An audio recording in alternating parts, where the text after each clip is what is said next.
안녕하세요. 한국형 웹 콘텐츠 접근성 지침 2.1 버전에서 마크업 오류 방지에 대한 항목을 한번 알아보도록 하겠습니다. 마크업 오류라는 것은 웹페이지 기본이 되는 HTML이나 XHTML 같은 마크업 언어의 문법이 맞지 않게 구현할 때 발생하는 것으로 W3C에서 제공하는 유효성 검사기로 확인을 기본적으로 하실 수 있습니다.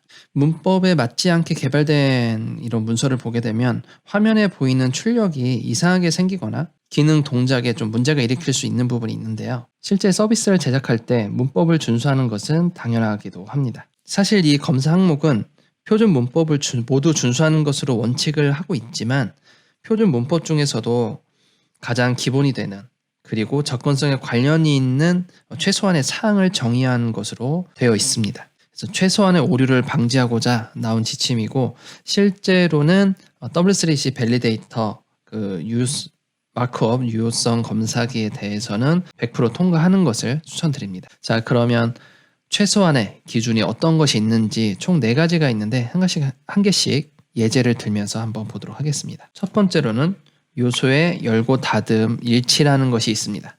마크업 언어로 작성된 콘텐츠는 표준에서 특별히 정한 경우를 제외하고는 시작 요소와 끝난 요소가 정의되어 있어야 한다고 되어 있는데요.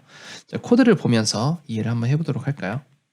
열고 닫음의 오류라는 것은 다음과 같습니다. 모든 요소가 열리거나 또는 닫히거나 이렇게 되는데요. 만약 이렇게 삭제가 됐을 경우에는 닫힘 태그가 없죠. 이럴 경우를 얘기합니다. 근데 이거 자체가 사용성이나 또는 접근성에 해가 되진 않고요.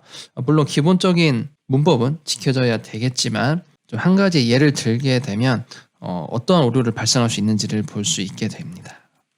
우선은 예를 들어 A 요소를 가지고 테스트를 해봤을 때 링크가 있겠죠. 링크가 있고 그리고 이것은 클릭이 가능합니다. 그리고 그 안에 뭔가 코딩을 많이 했겠죠. 그리고 만약에 뒤에 또 텍스트가 있는데 이것은 일반 설명하는 텍스트입니다.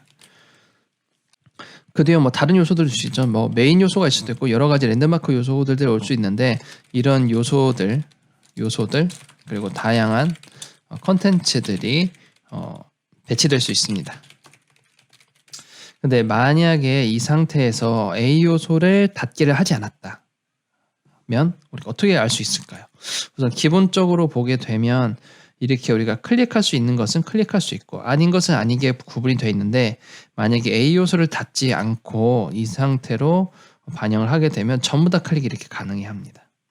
이것 자체가 장애인뿐만 아니라 사용자까지 일반 사용자들까지 다 영향을 끼칠 수 있는 것들이죠. 극단적인 얘기는 하지만 이런 예제를 통해서 우리가 열고 닫음을 꼭 신경을 써야 된다는 걸 알 수 있는 부분이기도 합니다. 자, 그러면 이렇게 코딩을 했을 때 어떤 오류가 나올 수 있는지 한번 볼까요? 제가 직접 입력한 코드를 검사를 한번 해보도록 하겠습니다. 이렇게 에러가 발견이 되었죠. 그래서 열고 닫음의 오류가 나옴으로써 이렇게 다양한 결과값을 볼 수가 있습니다. 그래서 수정을 한번 해보도록 할게요. 수정을 해서 제가 재검사를 넣게 되면 통과를 하게 되죠. 그래서 이런 마크업 오류 방지라는 접근성 기준을 떠나서 무조건 우리는 W3C에서 제공하는 이 밸리데이터를 꼭 검사를 해야 되고 그리고 반드시 이렇게 녹색의 형태의 합격이라는 부분을 받아야 됩니다. 밑에 보면 또 깨알같이 이렇게 인증마크까지 주기 때문에 여러분들은 이런 것을 한 페이지 한 페이지 제작하실 때마다 꼭 검증을 받으시고 그 다음에 서비스 오픈하시길 바랍니다. 자, 두 번째는 요소의 중첩 방지입니다. 시작 요소와 끝난 요소의 나열 순서는 포함 가기가 원하지 않아야 한다. 뭔가 말이 좀 어렵죠? 그래서 이것도 마찬가지로 코드를 보면서 한번 예제를 들도록 하겠습니다. 자, 중첩의 오류 같은 경우에는 기본적인 예로는 div하고 스팬을 작업했을 때 여기에 텍스트가 들어가게 되겠죠. 텍스트 들어갈 때 우리가 이렇게 어긋나게 작업할 수 있는 경우를 얘기합니다. 이게 중첩 오류고요. 이 상태에서는 딱히 우리가 어떤 오류를 발견할 수는 없겠죠. 만약 오류가 우리가 발생하는 예를 만들어 본다고 하면 텍스트 에어리어라는 요소를 한번 써주게 되고 이 안에를 뭐 다른 요소로 지그재그 배치가 됐다. 이럴 때 텍스트를 썼었다 라고 했을 때 뭔가 이상한 형태의 텍스트가 나타나고 이 div를 만약에 css로 뭔가 꾸미고 제어를 했다고 하면 그 부분에서도 오류가 나올 수 있겠죠. 이런 식으로 뭔가 UI가 깨지게 되는 형태로도 나올 수 있는 그런 경우가 있습니다. 그래서 이걸 예방하고자 태그의 중첩 오류라는 항목이 있게 되는 겁니다. 자, 한번 검사를 해볼까요? 이것도 마찬가지로 이어서 검사를 하게 되면 중첩 오류에 대한 에러가 하나 생기게 되고요. 이렇게 생기게 되고 이걸 보완을 하면 합격을 받게 됩니다. 세 번째로는 중복된 속성 사용 금지입니다. 하나의 요소 안에서 속성을 중복하여 선언하지 않아야 한다라는 건데요. 우리가 속성이라고 하면 다양한 것들이 있겠지만 어떠한 속성이 중복 사용하지 않아야 되는지 대표적인 걸 몇 가지 좀 보여드리도록 하겠습니다. 속성이라고 하면 우리가 대표적으로 뭐 인풋 이런 게 있겠죠. 타입이 속성이 되고요. 우리가 인풋을 주게 되면 뭐 ID 같은 거에서 레이블로 연결을 해주곤 하죠. 여기서 뭐 이름이라고 해서 ID와 포를 매칭을 시키게 됩니다. 이런 게 속성이죠. ID, 타입, 포 이런 것들을 속성이라고 불립니다. 이 속성을 중복되지 않아야 한다라고 하는데 보통 이렇게 오니까 이렇게 처리하겠습니다. 그럼 이런 것들 한 번 더 만들었어요. 그래서 이름은 별명이라고 하겠습니다. 별명하고 포 주고 보통 이렇게 연결을 시켜주는 게 통상적인데 이런 게 안 되면 이렇게 배치되어 이렇게 보통 표현을 하는데 개발자의 실수로 인해서 이런 식으로 만약에 표현을 했다라고 하면 아이디가 중복이 되죠. 그럼 우리가 이런 레이블을 사용하기 위해서는 이렇게 커서가 활성화되고 서로 목적을 설명해주는 텍스트와 레이블과 연결이 되는데 이게 아이디가 같다 보니까 별명을 눌러도 위에 커서가 활성화되고 이름을 눌러도 커서가 활성화되는 것이죠. 여기서 뭔가 실제 사용자에게 혼돈을 줄 수가 있겠죠. 그래서 우리가 정상적으로 제공을 하면 이곳에서 이름은 이름 활성화, 별명은 별명 활성화가 되도록 만들어야 되는 것이죠. 그래서 이 자체로 오류를 만들어 버리고 재검사를 한번 하게 되면 지금처럼 에러가 발견이 됩니다. 그래서 속성이 중복됐다는 에러가 발견이 되기 때문에 이런 대표적으로 이런 아이디가 가장 문제가 좀 크거든요. 우선 아이디를 우리가 코딩을 할 때 개발자가 아니라 디자인이나 퍼블리싱을 기준으로 아이디를 코딩을 할 때 많이 사용하는 것들이 본문 바로가기가 있었죠. 예를 들어 본문 바로가기를 넣었을 때 이게 샵하고 예를 들어 뭐 컨텐츠다 넣었어요. 본문 바로가기 이렇게 썼을 때 이 도착 지점이 ID가 되잖아요.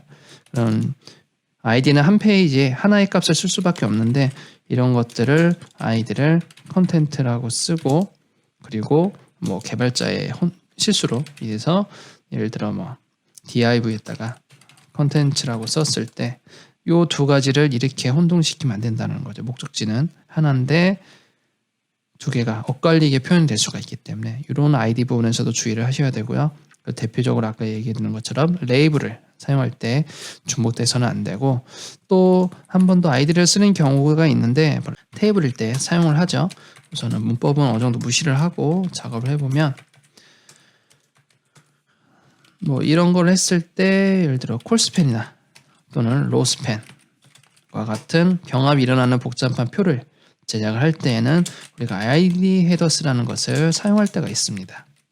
이런 ID 헤더스를 사용했을 때 이런 ID가 중복되게 되면 표를 설명을 함에 있어서 화면 낭독기 사용자들이 혼돈을 느낄 수 있다는 것이죠. 뭐 이런 식으로 물론 이런 표현은 없겠지만 이렇게 ID를 사용할 때 어느 곳에서 우리가 ID를 사용할 수 있었는지를 다시 한번 보여드리기 위해서 예제를 드린 거고요. 실제 이런 코드는 없습니다.